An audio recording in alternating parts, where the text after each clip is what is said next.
Munchausens here with another video on Munchausen syndrome.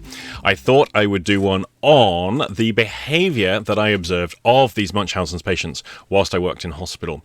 Something important to understand about the Munch Bunch is it's quite contextual. Where is the game being played and for whose benefit? See, Munchausen's itself doesn't have an end point. If we look at, okay, what do they want? Is it attention? Is it this? Is it that? It probably isn't. It's stranger than that. These things aren't outcome driven, they're emotively driven. And so essentially there is a need to fulfill something somewhere at an emotional level. But of course that emotion runs out. They have to have a constant supply of it. It's a little bit like the narcissist requires a constant supply of narcissistic supply. The Munchausens need a Munchausen supply as well. But the game will be played in different contexts. For example, for some people, the Munchausen's game that they're playing through is entirely for the benefit of the family. It might well be that they are manipulating family members to see them in a certain way to control other people. For example, every time husband gets a promotion or gets a pay increase, wife or significant other becomes seriously ill. Whenever he tries to increase distance in the relationship, the illness pulls him back. Technically, not really Munchausen's as far as motivation goes, but if the presentation is sufficient and persistent enough with hospital visits and doctor's visits, then the diagnosis, the medical procedures serve to reinforce that particular individual's position relative to the person that they're manipulating. For some people, there's an element of malingering, for example, so they need to keep a diagnosis going and they need to keep hospital appointments, because a lot of conditions people recover from, and then you have to go back to work or give up the benefits. It's better to have a long-term, very hard to diagnose condition so you can keep the benefits coming. Okay, that's more malingering, but there is a game being played out there in the realm of employment. It's not so much to manipulate a particular family member or collective of people in the person's family or social domain. Now, the people that I saw both in accident and emergency and in neurology, they fulfilled a different purpose. In terms of what they're doing, they're not manipulating family members or employment. They're typically manipulating hospital staff, and this is a different game to what many family members will be aware of. The patients that we had as inpatients, they were hospital hoppers, so they would frequently travel around the country. In the UK, healthcare is free, and so it's open season for anyone that wants to abuse the system in order to get whatever system services and attentions that they wish to get. So people could jump around different hospitals. They'd often book in under different names, different addresses, and so forth. Because we wouldn't be checking people's ID. Maybe we should have done. Maybe hospitals ought to check people's ID. But in the UK, of course, there's no requirement to carry ID. There's no national registration or ID card system. People generally use their driver's license as the nearest approximation. So it was easy for people to hop around and go to different places. And so they could get lots and lots of attention spread over geographical regions without necessarily being discovered too quickly. And if they get discovered in one location, well, just go to another location with a different name, different address, and back in the game again. Wait long enough, because the nature of hospitals is that staff tend to migrate around different departments. They tend to have a career path that requires 6 months experience here, 6 month experience there, and so on. So there's a lot of turnover of staff in different departments. So it's quite easy to slip under the radar. Now, we had people who were manipulating the relationship of the hospital staff. Many times they would have a diagnosis. They would have a working diagnosis that they have either looked up themselves or arrived at in collaboration with GPs or hospital clinicians. Neurological conditions were the easiest ones to fake. Now, for the distinction here, I want to really just now divide the Munchausen's patients that I saw in hospital into two categories. We had the self-harmers. They would deliberately do something. We knew they had induced it. They knew that we knew they had self-induced. And you had the people who are manifesting weird and esoteric neurological syndromes. And they would appear to have an illness or an underlying strange thing happening in their nervous system. And so we wouldn't necessarily know in the early stages at all. And sometimes they could go for years before discovery. And even then, it's very hard to prove because lots of neurological conditions are very hard to actually pin down and get a diagnosis of, which is why they kind of gravitate to neurology. Now, the self-harm, as I've mentioned in another video. Now, this is not deliberate self-harm as a stress coping strategy. This is self-harm in order to have invasive hospital procedures. Everything from swallowing pins and razor blades to strapping a tennis ball or a potato to the back of the knee overnight to cause swelling in the lower leg. Looks like a deep vein thrombosis, that kind of stuff. Injecting things into themselves. Skin popping petrol or paraffin. Prisoners is quite a popular thing, or used to be quite a popular thing amongst, we always knew if the person got a prison history, they got various prison tattoos, and they got a swelling of the lower leg, or they've got strange skin ulcers. There's a bit of a clue, they might be skin popping paraffin, or, as I say, strapping something to the back of their knee overnight to cause what appears to be a deep vein thrombosis. It's a prison tactic to get off the wings into the medical wing. Swallowing razor blades, sticking things into themselves, injecting poo into themselves. I saw a few of those. All sorts of weird and wonderful things.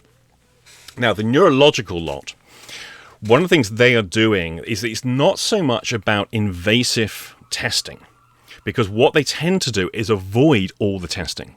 And it's always a little bit of a telltale sign. You see, in neurology, you're going to see a lot of people with epilepsy who are in for diagnosis. What is the underlying reason for their epilepsy, and so on. Epileptic seizures are not the stereotypical thing that people think it to be. The physiological shaking and the weird movements. It doesn't always happen like that. Some people will have a seizure that manifests as strange behaviors. We had one lady, she burst into song, that kind of stuff. So what we would do on the units was set up what's called video telemetry. So there's cameras dotted around, usually pointed over the bed of the patient. The patient has a portable EEG reading. And so you keep them in for 2 or 3 days and hope something happens. Now, what you're going to do is once after that period of time, you'll then put the EEG recording through a device. It picks up any epileptiform activity on the readings, matches it against the video. So now you can see behaviorally what is happening whilst you have the epileptiform activity on the EEG. You can also do it the other way around. So if a person appears to have a convulsion whilst they're on the bed, you can then time mark that, look at the EEG recording and see, is there an organic epileptic thing happening in the brain, or is there another cause? This is where it starts to get complicated, because the other causes aren't necessarily, okay, you don't have physiological epilepsy, you must be faking it. It doesn't work that way, because some people have psychogenic seizures. This is a stress response. It's no different really to a stress rash. Some people convulse. It's not faked. But how would we know? Now, we know people do have psychogenic seizures. There's plenty of evidence of that. I've seen plenty of them myself. But how can we possibly know if they're not psychogenic? So, at the point that the person is then given the evidence of, it's okay, there's no organic reason for these seizures, we think it's probably stress response, it's psychogenic, most patients will accept that. They will go, okay, well, that's a bit of a surprise, wasn't expecting that, but what a relief that I don't have any, and so they may engage in counselling, therapy, whatever it is they then go off and do. Here is one of the things you find with the fakers. You can never get a diagnosis. They never do any, once they're under observation, once they're under video telemetry, nothing ever happens. But that also is the case frequently with patients who have genuine underlying medical conditions. It's just that classic thing, the moment you start to observe them, they don't do the symptoms. Of course not. They go home and an hour later, they have a seizure. And it's genuine, but it just doesn't happen when we want it to. What I used to see was we'd get people into the MRI scanner or the CT scanner or whatever the definitive investigations they're going to do. They always fit just before the machine starts. Just when, okay, hold very still, please, whoosh, off they go. Every single time. Or when they're under observation on the ward, maybe not with video telemetry, they have no symptoms until they're discharged, and then as they're discharged and going out the door, they then have a seizure, or they collapse, or their symptoms suddenly manifest, whatever the thing that they're manifesting. And so after a while, you start to get this pattern. It starts to formulate, okay, there's a thing happening here. Now, of course, one of the problems about neurology is that's how a lot of neurological symptoms work. So it's a difficult area. Here is one of the things, though, and this is the bit really what I wanted to say in this particular video. It's the consequence this has on the staff. I'm just thinking of one particular individual I can think of. So this was a young guy. He was in with Guillain-Barré syndrome. Now, who's even heard of that? Most people have never heard of it. I'm probably not even pronouncing it right, but we all call it Guillain-Barré. Now, he was in with us, and I was his primary carer. And I spent a lot of time with this guy. I felt very sorry for him because he was young, he was quite vulnerable, he was very pleasant, he was very polite, he was very amenable to everything. And I liked him, I enjoyed his company. He appeared to enjoy our company, and it was a caring, professional dynamic. And I had, like staff do, you start to feel a bit of pity, a bit of sorrow, a little bit of hope, because this is a condition people can recover from. And then you have all the emotions that go on when you do fairly hands-on work with these individuals, and then you discover they're faking it. Now, he was exposed because we had a new member of staff arrive that day who just so happened, newly qualified, she'd been to school with him and knew his background very well. And it was like Lazarus from the grave. He was up and he was gone. It was amazing. He's been paralyzed. He couldn't even lift his arms up because he was so paralyzed. And incredibly, he's dressed and he's gone. It's incredible. But how does that leave all the staff feeling? Staff who were completely taken in, myself included, completely taken in by him. That starts to leave a little bit of a mark, especially when you know on, say, an 18-bedded unit, neurological unit, you're likely to have at least 1 or 2 Munchausens on that ward at any one time. And I know I've said this in another video, and I got quite a bit of flack in the comments from it, is that I've been on shift for one particular weekend on that unit where we had, I forget now the exact number of patients, but every single patient was a known Munchausen's or strongly suspected to be so.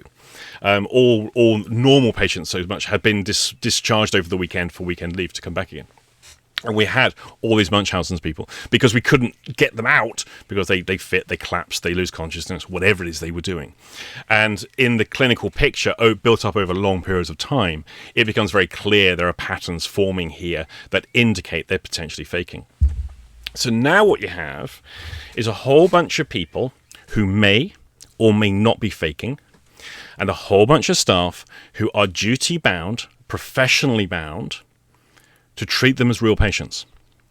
This starts to open up a very peculiar and problematic dynamic in that now staff will guard themselves against the emotional betrayal, the psychological betrayal, the professional betrayal that happens when you discover that your patient is faking it. Much like I would imagine families may have people who've donated money or provided resources or helped remodel the home, because a lot of these people live the lifestyle of it. They'll have the house remodeled to have a disability lift installed. They'll have a disability bathroom fitted. All of these things which cost large sums of money. Charities may be involved. The local community may have gone on fundraisers, and on and on and on. So now this person is the center of so many people's lives who are all acting from a position of caring or professionalism or altruistic ideology, and then they discover the person's faking the whole thing right from the beginning. This is a serious problem, especially in professional environments when you also have to regard every patient as being genuine until proven otherwise, and it's very hard to prove otherwise. This is one of the things I think most members of the public and even most therapists, I mean, I talk about these things quite a lot with therapists, and they've never had any first-hand experience of this.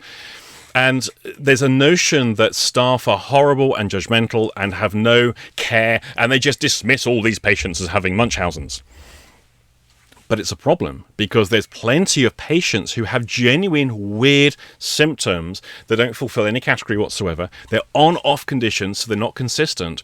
And that patient finds a big difficulty in being believed by professionals. And this is why that happens. Because after a while, professionals can be a little bit jaded, quite suspicious. I know I am. I raise my hand to that one. I'm very suspicious, especially of therapists who seem to love drama. They seem to love crisis. They are all healing, all-knowing experts on absolutely everything. And they perform miracles on a daily basis. They've got no qualifications, like myself. They've got no qualifications. They have nothing that can be substantiated to prove or disprove the role they're taking on. Much like I've drawn in a parallel previously, the guys who fake stolen valor, they fake being soldiers. They turn up at parades and memorials and stuff like that, or even collect money on the streets in badly put together uniforms. They can be objectively measured. Are they really, or were they really ever a soldier? But a person masquerading as a therapist doesn't. There's no objective measurement. So this is the kind of issues that I think are very prevalent, and I think more people need to know about it. The frequency of Munchausen's factitious disorder in hospitals, in charities, in people who are fundraising on things like GoFundMe. There's so many examples on YouTube. There's even a Reddit group where people expose the fakers who are raising money, and fake celebrities and YouTube stars who are faking cancers and all sorts of different things. By the way, if you have any good examples of these, do please stick them in the comments section below. Always good to see any other good examples of this. So I think that's all I really wanted to go on about in this video. It's the notion that whilst we have patient rights and Munchausen's patients and all of those things incumbent with that, you also have a human cost upon the staff who are exposed to that and having to deal with a sense of betrayal, a sense of time wasting. I would have plenty of patients I could have been spending my time with, but I'm spending them on this guy because he appears to be the sickest, and there's nothing wrong with him at all.